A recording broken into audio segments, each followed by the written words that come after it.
So, did I calculate my budget correctly?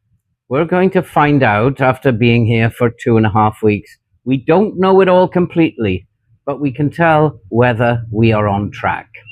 We're also going to be taking a look at one or two other things that if you are thinking about retiring to the Philippines, especially in this area, you will need to think about before coming. So let's go and find out what we're talking about today.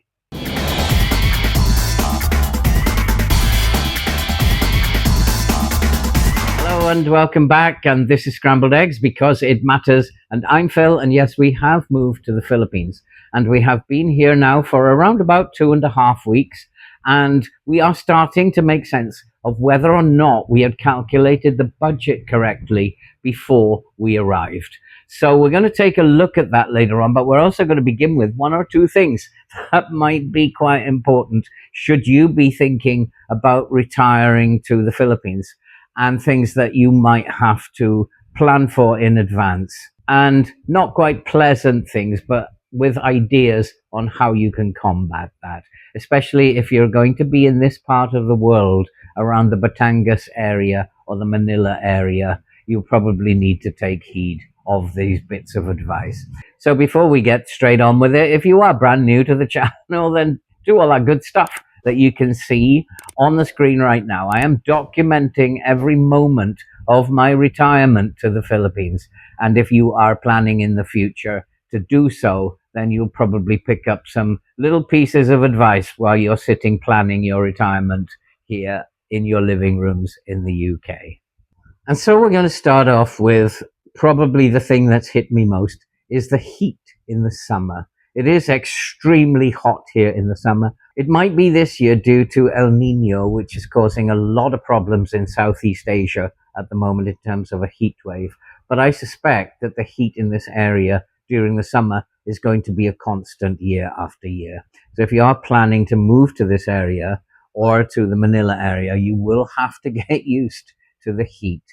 But there is a way that you can deal with it. And when your body gets hot, we're going to talk about how you deal with that. During the day, it's not so much of a problem. And the reason it's not so much of a problem is that during the day, you can open the window, put the fan on, and the fan will circulate the air that's coming in through the windows. At nighttime, when I'm sleeping, I will use the aircon. But I'm not going to use aircon in the living room because 24/7 aircon is going to raise the electric bill a huge amount. What happens at night is that you have to close the windows. And when you close the windows, the air is just hot and humid, and the fan is just blowing this hot air around at you, and that is not very comfortable. So the secret to dealing with this is in the way that you shower. And I've learned how to shower as a Filipino. Showering as a Filipino is a bit like going to the beach and going into the sea. If you remember that when you're a teenager, you walked into the ocean, it was pretty cold, and slowly you walked further out. There is a region of the body that I remember when I was a teenager that we used to call the ozone. And it's the part of the body where when the water of the sea reaches that area, you go, oh, that is the ozone. After that, you just generally slowly move and let the water creep up your body until you get to the chest area. And then once you feel comfortable doing that, you just dive in. And the water actually seems to be a lot warmer once you get used to it.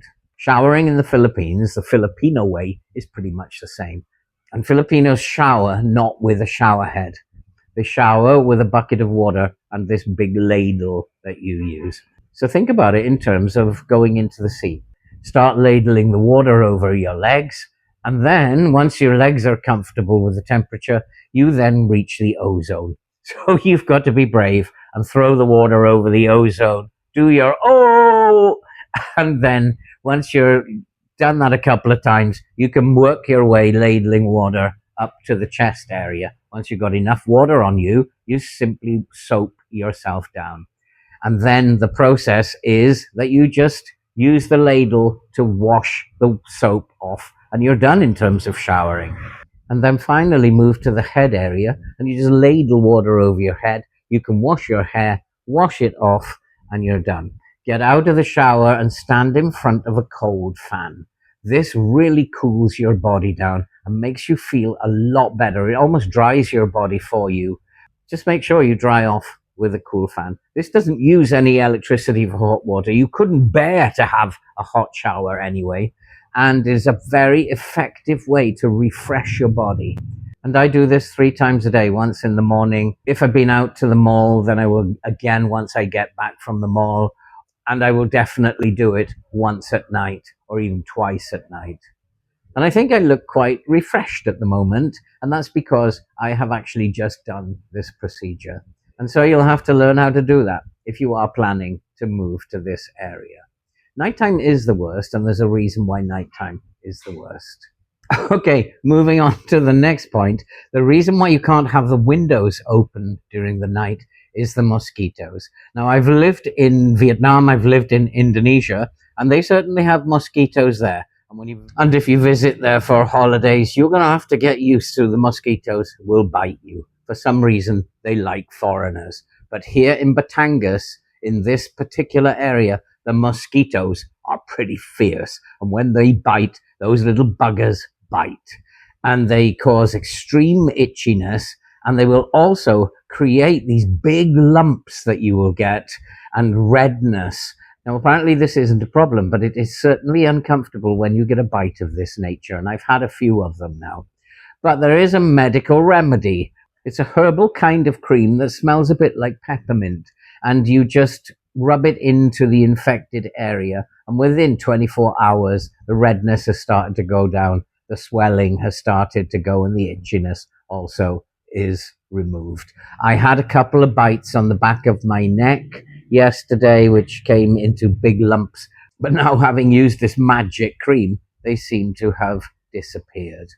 There is also a worry of dengue fever in this area, and you certainly don't want to get dengue fever. So make sure that you cover your body with mosquito repellent. Some of them will even get through that, but I actually spray it on and rub it into my whole body. They will bite through your shirt. They are vicious, these mosquitoes. And I will put that on twice a day. I will put the first lot on at lunchtime, which I'm about to do after making this video, and then definitely put a second coat on after I've showered around about 5 o'clock. And hopefully then you will avoid getting bitten. It's not a very pleasant experience, and you want to try and protect yourself and your skin at all times. So just a couple of things to be aware of. Okay, so now let's look at the budget. Now, I did mention that there are going to be startup costs. I was lucky that I paid the deposit on the house, which you can see I'm sitting in at the moment. And I had paid the first month's rent up front before I left the UK. So I didn't have that as a startup cost. I therefore also didn't have hotel bills. And so you will have to factor that in if you are planning to retire to the Philippines. And that's going to cost you a little bit of money.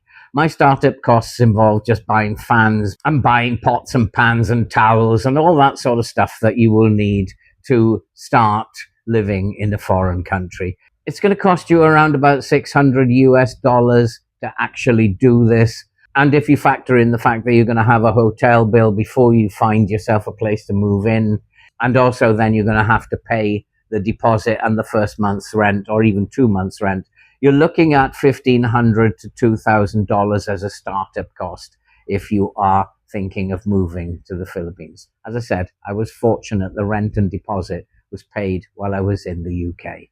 So now that I've done all that, and my first weekly shop, of course, was increased more than normal because I had to buy disinfectant and cloths and washing up liquid and on all the things that the household things that you need to actually get started. But last week I did a grocery shop without having to buy all those things, and I actually found that I was under budget. I'd proposed that the budget might be about 8 to 10,000 for groceries. I actually think I'm looking more at the moment in terms of 2,000 to 2,200 pesos for 10 days. So that would make a monthly budget of 6,600 just for groceries and food.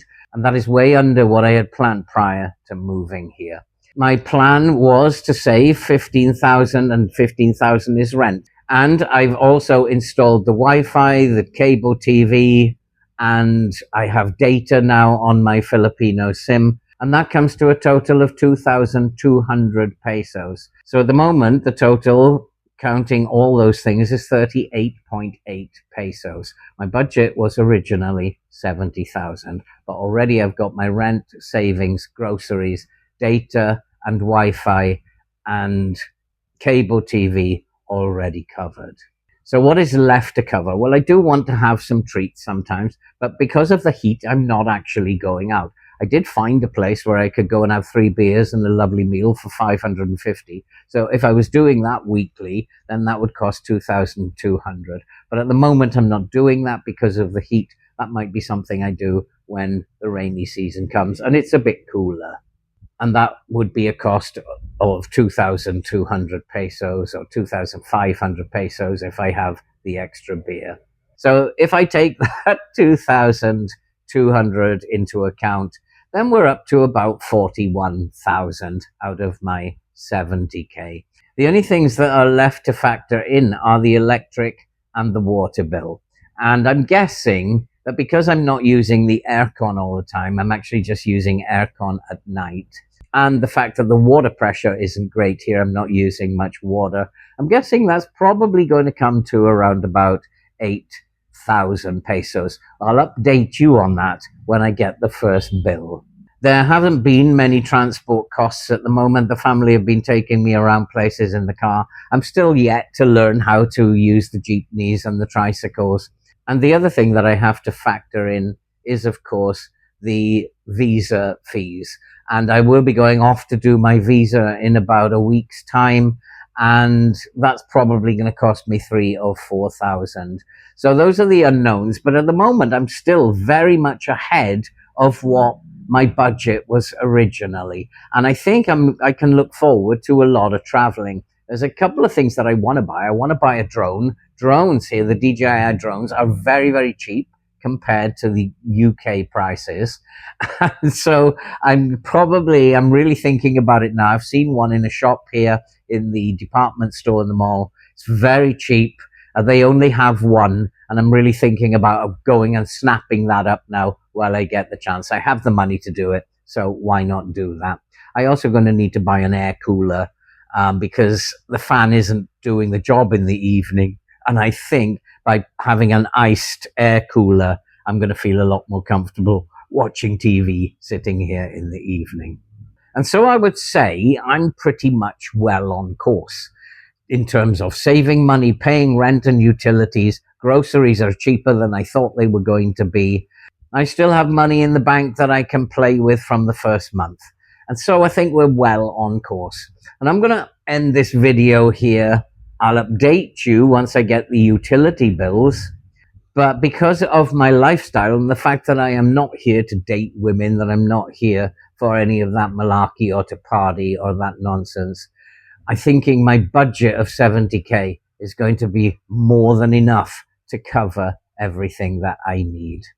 And that's it for this video. Thank you for watching. This has been Scrambled Eggs because it matters. Do all the good stuff that you can see on the screen right now and follow along as I document this move from the UK to the Philippines. I believe that we can do it on a small UK pension.